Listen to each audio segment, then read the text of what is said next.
സമീപകാലത്ത് ഏറ്റവും ദുരന്തം വിതച്ച ഭീകരാക്രമണമാണ് ജമ്മു കാശ്മീരിലെ പഹൽഗാമിൽ ചൊവ്വാഴ്ചയുണ്ടായത്.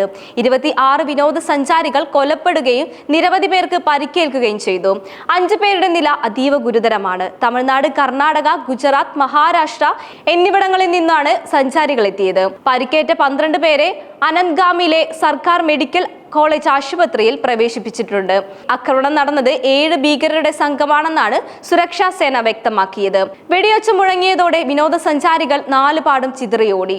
പക്ഷേ വിശാലമായ പുൽമേട്ടിൽ ഒളിച്ചിരിക്കാൻ ഇടമില്ലായിരുന്നു എന്ന് ദൃക്സാക്ഷികൾ പറഞ്ഞു. തൊട്ടടുത്തു നിന്നും വെടിവെച്ചത് കൊണ്ടാണ് മരണസംഖ്യ ഇത്രയധികം ഉയർന്നത്. പഹൽഗാം ഹിൽ സ്റ്റേഷനിൽ നിന്നും ഏകദേശം 5 കിലോമീറ്റർ അകലെയാണ് ബെൽസരാൻ പുൽമേട്. ഇവിടേക്ക് കാൽനടയോ കുതിരപ്പുറത്തോ മാത്രമേ വരാൻ കഴിയൂ. മിനി സ്വിറ്റ്സർലാൻഡ് എന്നറിയപ്പെടുന്ന പുൽമേട്ടിലേക്ക് എത്തിയ ഭീകരർ ഭക്ഷണം കഴിച്ചുകൊണ്ടിരിക്കുന്നവർക്കും കുതിരസവാരി നടത്തുന്നവർക്കും എതിരെയാണ് വെടിയുയർത്തിയത്.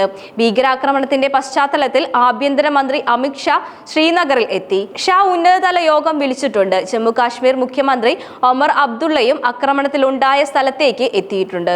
അമിത് ഷാ സംസ്ഥാന സൈനിക സുരക്ഷാ ഉദ്യോഗസ്ഥരുമായി കൂടിക്കാഴ്ച നടത്തി തുടർ നടപടികൾ സ്വീകരിക്കും. ഭീകരാക്രമണം നടന്ന പഹൽഗാമിൽ ആഭ്യന്തരമന്ത്രി നാളെ സന്ദർശനം നടത്തും. ദേശീയ അന്വേഷണ ഏജൻസികളുടെ പ്രത്യേക സംഘവും സൈന്യത്തിന്റെ വടക്കൻ മേഖലാ കമാൻഡറുകളും നാളെ പഹൽഗാമിലെത്തും. സൗദി സന്ദർശനം നടത്തുന്ന പ്രധാനമന്ത്രിയുമായി ടെലിഫോണിൽ സ്ഥിതിഗതികൾ ആഭ്യന്തരമന്ത്രി ചർച്ച ചെയ്യും. സ്ഥിതിഗതികൾ വിലയിരുത്തി ഉചിത നടപടി സ്വീകരിക്കാൻ പ്രധാനമന്ത്രി നിർദ്ദേശം നൽകിയിട്ടുണ്ട്. അക്രമത്തിന്റെ ഉത്തരവാദിത്തം നിരോധിത പാക് ഭീകര സംഘടനയായ ലഷ്കർ-ഇ തോയിബയുടെ നിഴൽ സംഘമായ ദി റെസിസ്റ്റന്റ് ഫ്രണ്ട് ഏറ്റെടുത്തു. 2019 പുൽവാമ ഭീകരാക്രമണത്തിന് ശേഷം കശ്മീരിലുണ്ടായ ഏറ്റവും വലിയ കൂട്ടുകുരുതിയാണിത്. കൊല്ലപ്പെട്ട 26 പേരിൽ 2 പേർ വിദേശികളും 2 കശ്മീരികളും ഉൾപ്പെടുന്നു. അന്വേഷണം NIA ഏറ്റെടുത്തിട്ടുണ്ട്. 24 മണിക്കൂറും പ്രവർത്തിക്കുന്ന help desk Anantnag police control റൂമും തുറന്നിട്ടുണ്ട്. അതേസമയം വിദേശ സഞ്ചാരിയായി കശ്മീരിലേക്ക് പോയ കേരള ഹൈക്കോടതിയിൽ നിന്നുള്ള 3 ജഡ്ജിമാർ സുരക്ഷിതരാണെന്നും വിവരം ലഭിച്ചു. ജസ്റ്റിസുമാരായ PB Suresh Kumar, Anil K Narendran, G Girish എന്നിവരാണ് കശ്മീരിലുള്ളത്. ടൂറിസ്റ്റുകളുമായി കർണാടകയിൽ നിന്ന് 12 പേർ ഉണ്ടായിരുന്നു.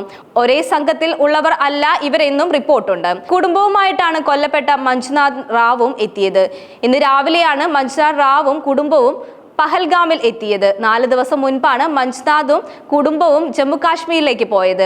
ഒരാഴ്ചത്തെ വിനോദയാത്രയ്ക്കാണ് പോയത്. ശിവമൊഗ്ഗയിലെ റിയൽ എസ്റ്റേറ്റ് ബിസിനസ്സുകാരനാണ് മഞ്ജുനാഥ് റാവു.